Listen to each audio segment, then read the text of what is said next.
အားလုံးပဲမင်္ဂလာပါခင်ဗျာကျွန်တော်ကတော့ပကံဦးစီစင်ဟုတ်ဘူဖေးထမင်းဆိုင်ရဲ့ပိုင်ရှင်ကျွန်တော်ဦးစီဖြစ်ပါတယ်ခင်ဗျာယနေ့ကျွန်တော်ဆိုင်မှာရရှိတဲ့ဟင်းပွဲလေးတွေနဲ့ကျွန်တော်မိတ်ဆက်ပေးပါမယ်ခင်ဗျာ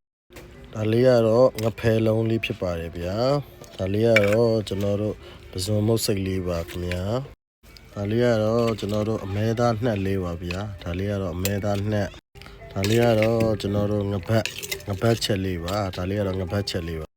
ဒါလေးကတော့ဝတ်သားစီပြန်လေးပါဒါလေးကတော့ဝတ်စီပြန်ဒါကတော့ကျွန်တော်တို့ဝက်ကလီစာချက်လေးပါဗျာဒါလေးကတော့ဘဲဥနဲ့ပုံးရည်လေးပါဟာလေးကတော့ကြက်စီပြန်စီပီဟလာချက်သားစီပြန်လေးပါဟာလေးကတော့ငဖယ်စုပ်ချက်လေးပါဒါလေးကတော့ကြက်ဥနဲ့မကြီးသီးမှဲ့နဲ့ချက်တာလေးပါဗျာဒါလေးကတော့ငချင်းချက်လေးပါဒါလေးကတော့ငချင်းလေးကိုချက်တာပါမြင်းငချင်းလေးပါဒါလေးကတော့အမဲဥချမ်းလေးပါဗျာအမဲဥချမ်းဒါလေးကတော့ကျွန်တော်တို့အလူငချောက်ထောင်းလေးပါအလူငချောက်ထောင်းချက်လေးပါ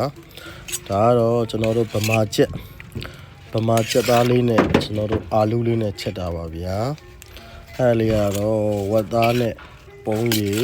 ဒါလေးကတော့ကျွန်တော်တို့ဝက်ပုံးရည်လေးပါဗျာဒါလေးကတော့ကြက်မြင့်ကြက်သေးလေးနဲ့အာလူလေးနဲ့ချက်တာပါ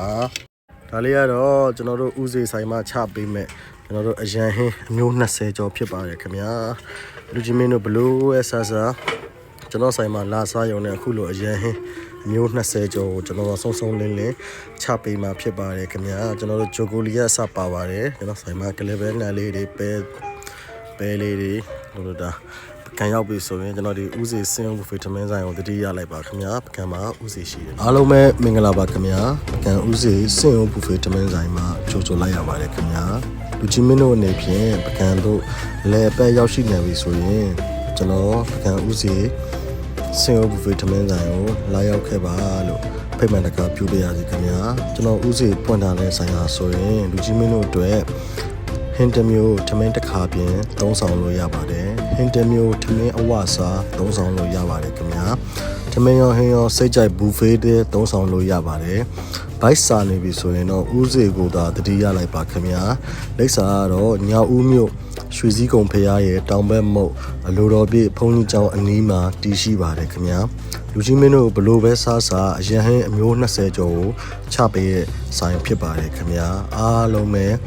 ဈေးမှန်ဈေးတန်အရသာမှန်ဦးစီပကံပါခင်ဗျာဦးစီပကံကနှွေးထွေးပြူငါစွာကြိုးစိုးလေးရပါခင်ဗျာအားလုံးကိုကျေးဇူးပါ